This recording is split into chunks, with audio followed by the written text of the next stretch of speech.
Hi hello welcome to our channel. నేను మీ సిరి. ఈరోజు మనం చెప్పుకోబోయే కథ నీకై తప్పించే నేను పార్ట్ 11. కథలోకి వెళ్ళే ముందు లైక్ చేయడం మర్చిపోకండి ఫ్రెండ్స్. ఇక చూద్దాం. అందరూ ఉంటారు, అందరూ ఎదురుగానే ఉంటారు, కానీ ఎవరూ ఉన్నట్టే ఉండదు. మనుషులు ఉంటారు, అర్థం చేసుకునే మనసే ఉండదు. మన చుట్టూ చీకటి ఏ సడి లేదు. బహుశా దీన్నే ఒంటరితనం అంటారేమో. రిషి, ఏమైందిరా? అటు ఇటు తిరుగుతూ ఉన్న రిషిని చూస్తూ అడిగాడు వర్షిత్. తెలియదురా, మనసంతా దిగులుగా ఉంది, బదిలిచ్చాడు రిషినందన్. తెలియదంటా దిగులు. అతని మాటల్లో వెటకారం ధ్వనించింది. నోరు ముయిరా, నాకు కావలసిన వారికి ఏదో ప్రమాదం జరుగుతున్నట్టు అనిపిస్తోంది. అలాంటప్పుడు అలా అవుతుందని అమ్మ చెప్పేది. తాతయ్య నాన్నమ్మ క్షేమంగానే ఉన్నారా అని అడిగాడు వర్షిత్. ఇప్పుడే మాట్లాడాను అన్నాడు రిషి. ఇదంతా నిజమా? ఇంకెవరున్నారు?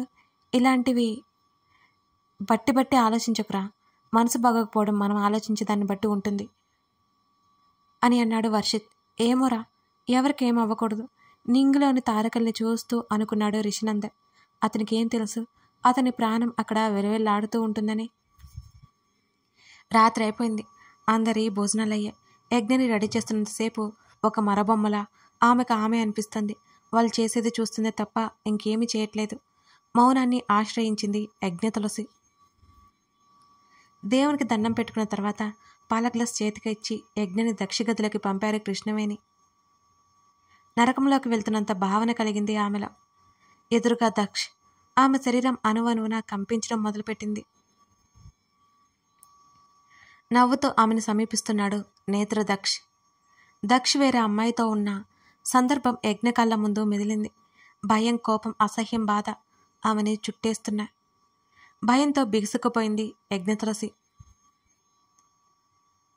దక్ష్ ఒక్కో అడుగు ముందుకు వేస్తుంటే యజ్ఞ నిలువెల్లా వణికిపోయింది.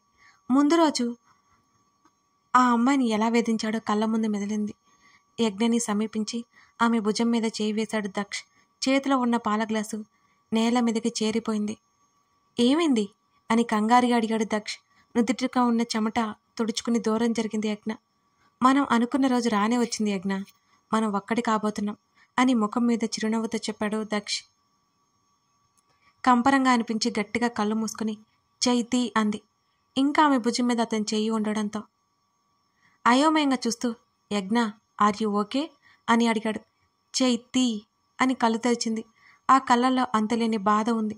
బయటికి కోపంలా కనబడుతోంది. వెంటనే చేయి తీసి, ఏమైంది? ఈసారి మృదువుగా లేదా అతని గొంతు కఠినంగా ఉంది. నన్ను ముట్టుకోవద్దు ఆమె అరిచి చెప్పింది. ఎందుకు? అతని మాటల్లో కూడా కోపం తొంగి చూసింది. నీకు నన్ను తాకే అర్హత లేదు అన్నది ఆవేశంగా. ఏమంటున్నావు? నువ్వు మనిషివేనా? నన్ను ఎందుకు పెళ్లి చేసుకున్నావు అసలు నువ్వు? ఆమె కళ్ళల్లో కోపం దక్షికి తెలుస్తోంది. ఏం మాట్లాడుతున్నావు నువ్వు? ఇంకా బుకాయించాలకు చూడకు. నీ గురించి నాకు మొత్తం తెలుసు. తెలియదనుకుంటున్నావా ఇంకా అని అరిచింది. ఏం తెలుసు నీకు అని అడిగాడు. నీ గురించి, నీ చెడు వ్యసనాల గురించి అని ఆమె చెప్తుండగా ఆమె కళ్ళల్లో నీళ్లు నిండుకున్నాయి. దక్ష్ గట్టిగా నవ్వడం మొదలుపెట్టాడు. అయోమయంగా చూస్తుంది యజ్ఞ. నా గురించి మొత్తం తెలుస్తుందన్నమాట. ఇంత త్వరగా తెలుసుకుంటావని అనుకోలేదు. తెలివైన దానివే ఆమె చుట్టూ నడుస్తూ చెప్పాడు దక్ష్. ఛీ, ఆమె ముఖం పక్కకు పెట్టుకుంది. ఇప్పుడు నువ్వేమీ చేయలేవు పాపం, నాకు దగ్గరవడం తప్ప అని రాక్షసంగా నవ్వుతున్నాడు దక్ష్. అది జరగని పని అంది యజ్ఞ. ఎక్కడికి పోతావు అని ఆమె చేతిని పట్టుకున్నాడు. వదులు వదులు ఆమె గింజుకుంది. ఆమె విడిపించుకోవడానికి చూస్తోంది. నువ్వు నాకు లొంగిపోక తప్పదు. ఈ రాత్రి గడిస్తే నువ్వేమీ చేయలేవు. నా కాళ్ళ దగ్గర పడి ఉండడం తప్ప. గట్టిగా వెనక్కి తోసింది. నా దగ్గరికి వస్తే ఊరుకోను వేలి చూపిస్తూ చెప్పింది. ఆమె కళ్ళల్లో కారిపోతున్న కన్నీటిని ఒక తుడుచుకుంటోంది మరోవైపు. ఎప్పుడో నిన్ను నా సొంతం చేసుకోవాల్సింది. ఆ పంతులు చెడగొట్టాడు. కోపంగా వచ్చాయి అతని మాటలు.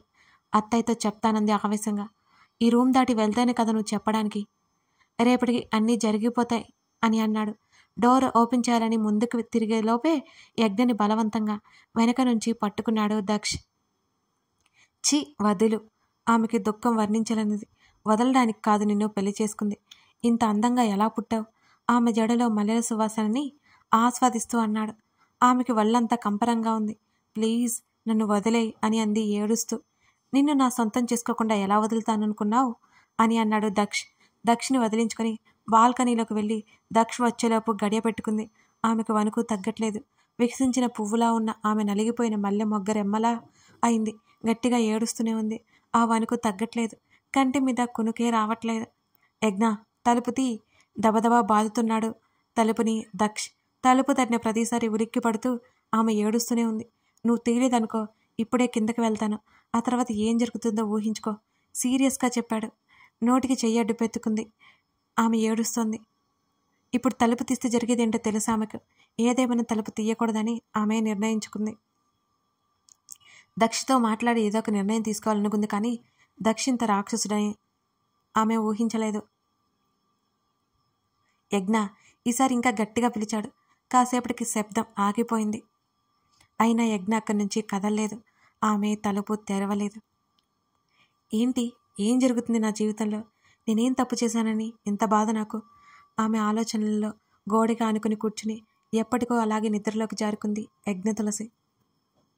అందరూ నిద్రపోయాక ఎవరూ చూడకుండా ముందు రోజు వెళ్ళిన ఇంటికి వెళ్ళాడు దక్ష్. తలుపు కొట్టాడు. అదే అమ్మాయి డోర్ ఓపెన్ చేసింది అతనికి. కోపంగా లోపలికి వెళ్ళి కూర్చున్నాడు. డోర్ క్లోజ్ చేసి ఏమైంది బేబీ అని అడిగింది ఆమె. మనసు బాగోలేదు సబిత. ఆమె సానుభూతి ఇప్పుడు అతనికి అవసరం. ఏని ప్రాబ్లం? అతని పక్కన కూర్చుంది ఆమె. అమ్మతో గొడవ. ఆమెని హత్తుకున్నాడు దక్ష్. మనకోసమేనా అని అడిగింది. నీ గురించి చెప్పాను, వద్దు అంది. కోపంతో వచ్చేసా. నిన్ను నా నుంచి దూరం చేస్తా అంటే ఎలా ఒప్పుకుంటాను అని అన్నాడు దక్ష్. ఆమెను గట్టిగా హత్తుకున్నాడు. మీ అమ్మగారు అర్థం చేసుకుంటారు, నువ్వు బాధపడుకో. పోనీ కొన్ని రోజులు ఆగాక మాట్లాడు. దక్ష తల నిమురుతూ అంది సబిత. అప్పటి వరకు ఆ మాట కోసమే ఎదురు చూసిన దక్ష ముఖంలో నవ్వు వచ్చి చేరింది. అమ్మ నన్ను విడిపోమంటుంటే నా గుండె మెలిపెట్టినట్టు అనిపించింది తెలుసా అని అన్నాడు జాలిగా మొహం పెట్టి. నీ బాధ నాకు అర్థమవుతుంది దక్ష్, నిదానంగా అడిగి చూడు అంది.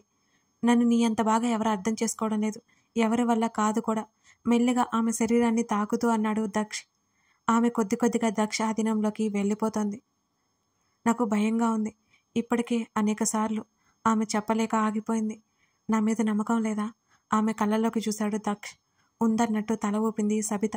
కానీ ఆమె ఇంకా ఏదో చెప్పేలోపు ఆమెను మాట్లాడనీయకుండా ఆమెని సొంతం చేసుకున్నాడు నేత్ర దక్ష్. సబిత మనసు బాధగా ఉన్నా ఏమీ చేయలేని పరిస్థితి.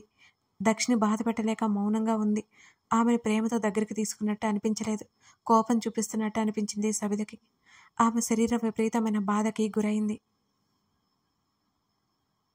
నిర్ణయం తీసేసుకుంది యజ్ఞ తులసి. జీవితం హరివిల్లా కనిపిస్తుంది కానీ నల్లరి రంగు ఎప్పుడో కప్పేసింది. కన్ను చూసే ప్రతి చూపు రంగులమయం. కనుపాప రంగు మనకు కనిపించదు, అలాగన్నమాట. ఉదయాన్నే సూర్యకిరణాలు తాకిడితో మెలకువ వచ్చింది యజ్ఞకి. రాత్రి జరిగింది తలుసుకోగానే కళ్ళల్లో నీళ్లు జలజల రాలాయి ఆమెకి. ఏది ఏమైనా సరే నా నిర్ణయం మారదు, మార్చుకోకూడదు. అందరిలా బాధను భరిస్తూ ఉండలేను. ఇది ఇలాంటి రాక్షసుడితో అస్సలుండలేను అనుకుని బాల్కనీ డోర్ ఓపెన్ చేసింది. దక్షి గదిలోకి వచ్చింది. దక్షి లేడు ఆ గదిలో. అప్పటికే చాలా సమయం అయినట్టుంది అనుకుని మెల్లిగా తను ఇంతకుముందు ఉన్న గదిలోకి వచ్చింది. షవర్ కింద అరగంట పాటు నిల్చున్నా శరీరానికి కొంత హాయిగా అనిపించింది. కానీ మనసే కొంతలో కొంత కూడా శాంత పడలేదు ఆమెకి. కన్నీళ్ళు నీటితో పాటు కలిసిపోయాయి. హాల్లోకి వచ్చేసింది. రామకృష్ణ గారు తులసమ్మ కనిపించలేదు. అత్త కృష్ణవేణిని పిలుస్తూ ఉంది. వస్తున్నారా? ఆవిడ గదిలో నుంచి బయటికి వస్తూ కనిపించింది. నానమ్మ ఎక్కడా? వెళ్ళిపోయారు. ఏంటి వెళ్ళిపోయారా? ఏమంటున్నావు అత్తా అని అడిగింది ఆశ్చర్యంగా. హారా, నానమ్మ వాళ్ళ చెల్లెలేదు, చిన్ననమ్మ. ఆవిడకి ఆరోగ్యం బాగాలేదట. అందుకే అన్నయ్య అమ్మ ఇద్దరు మార్నింగ్ ట్రైన్కి ఎక్కి వెళ్ళిపోయారు అని చెప్పింది. యజ్ఞకి ఏం చేయాలో తోచలేదు. అత్తయ్యకి చెప్పేయాలి అనుకుంది యజ్ఞ. అత్త నీతో మాట్లాడాలి. ఆవిడ చెయ్యి పట్టుకుంది యజ్ఞ. అమ్మా ఆకలిగా ఉంది. దక్ష్ ఆవిడ రెండో చెయ్యి పట్టుకున్నాడు. అదే సమయంలో దక్ష మాట వినిపించగానే యజ్ఞ భయంతో బిగుసుకుపోయింది. కృష్ణవేణి చేతిని వదిలేసింది టక్కున. యజ్ఞ బావకి టిఫిన్ పెట్టు, ఆకలిగా ఉందట అని అంది కృష్ణవేణి. అత్త నువ్వు పెట్టు, ఇప్పుడే వస్తా. తన గదిలోకి పరుగు పెట్టింది యజ్ఞ. ఏమైంది యజ్ఞకి? ఏదో గుర్తొచ్చుండాలి. వెళ్తున్న యజ్ఞ వైపు చూసి విషపు నవ్వు నవ్వాడు దక్ష్. సరే పద టిఫిన్ చేద్దాం అని కొడుకుతో చెప్పింది కృష్ణవేణి. ఇప్పుడు ఏం చేయాలి? దక్ష అక్కడే ఉన్నాడు. నాన్నమ్మ కూడా లేరు. అత్తకు చెప్తే నమ్ముతుందా? ఒకవేళ నమ్మకపోతే ఎలా? ఒకవేళ నమ్మినా దక్ష నేను చెప్పింది అబద్ధం చేసేస్తాడే. ఆమె ఆలోచనలో ఆమె సమస్య చెప్తే ఏమవుతుందో అని దగ్గర ఆగిపోయాయి. యజ్ఞకి ఫోన్ కాల్ వచ్చింది. హలో అంది మెల్లిగా. ఆమె ఇప్పుడు ప్రతి విషయంలో భయపడుతూనే ఉంది. ప్రీతినా? ఎవరిదో గొంతు. కాదు యజ్ఞ సమాధానం. సారీ, కాల్ కట్ అయిపోయింది. మళ్ళీ అదే నెంబర్ నుంచి కాల్ వచ్చింది ఆమెకి. హే ప్రీతి, నువ్వు కంగారు పడకు. ఒకసారి ధైర్యంగా ఎదుర్కొని చూడు. సమస్య కనిపించినంత చిన్నదిగా మారిపోతుంది. సరేనా? సరేనా అతను మళ్ళీ అన్నాడు. నేను ప్రీతిని కాదండి అని అంది యజ్ఞ. సారీ అండి, మా రిలేటివ్స్ అనుకున్నాను అని అతను అన్నాడు. రిషి త్వరగా రారా, లేట్ అవుతుంది. లేలగా వినిపించాయి యజ్ఞకి ఆ మాటలు. ఇంకోసారి సారీ చెప్పి కాల్ కట్ చేశాడు రిషి. యజ్ఞ మాత్రం ఒక్కసారి ధైర్యంగా ఎదుర్కొని చూడు, సమస్య కనిపించినంత చిన్నదిగా మారుతుంది అనే దగ్గరే ఆగిపోయింది. ఆమెకి పదే పదే చెవుల్లో ఆ మాటలు మారు మ్రోగిపోతున్నాయి. ఏదైతే దవుతుంది అనుకుని కృష్ణవేణి గదిలోకి వెళ్ళింది యజ్ఞ. దక్ష కూడా అక్కడే ఉన్నాడు. అత్తా ఆమె పిలిచింది. దక్ష కన్నింగా చూస్తున్నాడు. కృష్ణవేణి ఏంట్రా అని అంది. అత్త నన్ను నమ్ముతావా అని అడిగింది యజ్ఞ. ఆవిడకేం అర్థం కాలేదు. నేను నమ్మడమేంటి అని అడిగింది కృష్ణవేణి కాస్త అయోమయంగా. అత్త బావ నన్ను మోసం చేశాడు. దక్ష వైపు కోపంగా చూసింది. దక్ష కూడా యజ్ఞ వైపు కోపంగా చూస్తూ నువ్వెన్ని చెప్పినా అమ్మ నమ్మదు అనుకున్నాడు. ఏమంటున్నారా? దక్ష నిన్ను మోసం చేయడం ఏంటి అని దక్ష వైపు చూసింది. తర్వాత యజ్ఞని చూసింది కృష్ణవేణి. వేరే అమ్మాయిని ప్రేమించి ఆమెతో సంబంధం పెట్టుకుని నన్ను పెళ్లి చేసుకున్నాడు ఏడుస్తూ చెప్పింది యజ్ఞ. యజ్ఞ, నేను వేరే ఎవరినో ప్రేమించడం ఏంటి, సంబంధం పెట్టుకోవడం ఏంటి, నువ్వేం చెప్తున్నావు అసలు అని అడిగాడు దక్ష్. ఇంకా నటించుకో అత్త, నన్ను నమ్ము అంది యజ్ఞ ఏడ్చేస్తూ. అమ్మా, యజ్ఞం ఏమి చెప్తుందో నాకే అర్థం కావడం లేదన్నాడు. అత్త, బావ మాటలు వినొద్దు ప్లీజ్ అత్త, నన్ను నమ్ము, నేను చెప్పేది నిజమత్త, నేను స్వయంగా చూశానత్త వెక్కిల మధ్య ఏడుస్తూ చెప్పింది యజ్ఞ. అమ్మా, ఇదంతా నిజం కాదు యజ్ఞ, నువ్వెవరిని చూసి ఎవరనుకుంటున్నావో అని అన్నాడు దక్ష్. లేదత్త, నేను తనని ఫాలో అయ్యాను అత్త, నన్ను నమ్మత్త, నన్ను నమ్ము ప్లీజ్, నేను చెప్పేది నిజం అత్త. యజ్ఞకి నిజం తెలిసినా మౌనంగా ఉంటుందనుకున్నాడు, కానీ ఇలా కుండబద్దలు కొట్టేస్తుందని దక్ష అనుకోలేదు. ఏమంటున్నావు యజ్ఞ? ఆవిడ ఆశ్చర్యం నుండి కాస్త తేరుకొని అడిగింది. అత్త, నేను నిజమే చెప్తున్నాను. ఆ అమ్మాయి ఇల్లు ఎక్కడో కూడా నాకు తెలుసు. నిన్ను కూడా తీసుకువెళ్తాను కదా. కళ్ళు తుడుచుకొని ముందుకు నడిచింది యజ్ఞ. కృష్ణవేణి దక్ష వైపు చూసి, యజ్ఞ, నువ్వేదో పొరపాటు పడి ఉంటావు. దక్ష లాంటి వాడు కాదమ్మా తల్లి అన్నది నెమ్మదిగా. అయ్యో అత్త, ఎలా చెప్పాలి నీకు? నాకు తెలుసత్తా, నువ్వు నన్ను నమ్మవని నాకు తెలుసు. అందుకే తన దగ్గరికి తీసుకువెళ్తాను అంటున్నాను అని అంది యజ్ఞ. నువ్వు కూడా రా, దక్ష వైపు చూస్తుంది. యజ్ఞ, నిజంగా నాకేం పాపం తెలియదు. అమ్మా, నేను అలాంటి వాడిని నీకు తెలీదా అని అడిగాడు తల్లిని. తల పట్టుకుని కూర్చుంది కృష్ణవేణి. ఏం చేయాలో ఆమెకి పాలు పోవట్లేదు. ఒకవైపు ప్రాణం కంటే ఎక్కువగా పెంచిన కొడుకు, ప్రేమనంతా పంచిపెట్టే కోడలు, ఇంకా మేనకోడలు. యజ్ఞ అప్పటికే అబద్ధం చెప్పదు. తన కొడుకు, తన పెంపకంలో పెరిగిన తన కొడుకు తన దక్ష ఇలా చేశాడంటే నమ్మకం కలగట్లేదు. మరొకసారి ఇద్దరి వైపు చూసి, యజ్ఞ, నువ్వు చెప్పే అమ్మాయి దగ్గరికి తీసుకెళ్ళు అని అంది కృష్ణవేణి. దక్ష ఆశ్చర్యంగా చూస్తూ, అమ్మా, ఇలా నువ్వేనా మాట్లాడేది అన్నాడు. దక్ష్, నాకు నా కోడలి మీద నమ్మకం ఉంది అని అంది కృష్ణవేణి. అత్తా, కళ్ళల్లో నీళ్లు తిరిగా యజ్ఞకి. ముగ్గురు బయలుదేరారు. దేవుడా, ఎలాగైనా అత్తకి నిజం తెలిసేలా చూడు స్వామి అని మనసులోనే మొక్కేసుకుంది యజ్ఞ. ఎటువైపు వెళ్ళాలి? దారి తెలియనట్టే అడిగాడు దక్ష్. నీకు దారి తెలియదా? మేము నమ్మాలి. నువ్వు చేసే మోసం ఇవాటితో బయటపడుతుందిగా అని ఉరుము చూస్తూ రూట్ చెప్తోంది యజ్ఞ. ఆ ఇంటి ముందు కారు ఆగింది. యజ్ఞ గబగబా దిగి వెళ్ళింది. వెనకే దక్ష్, కృష్ణవేణి కూడా దిగారు. దక్ష ఏమాత్రం ఊహించని విధంగా యజ్ఞ రియాక్ట్ అయింది. ఆమె అలా రియాక్ట్ అవ్వడం కరెక్టే అంటారా? ఇప్పుడు దక్ష బండారం యజ్ఞ బయట పెట్టగలదా? తెలుసుకోవాలంటే తర్వాత భాగం చూడాల్సిందే. కథ నచ్చిందా మీకు?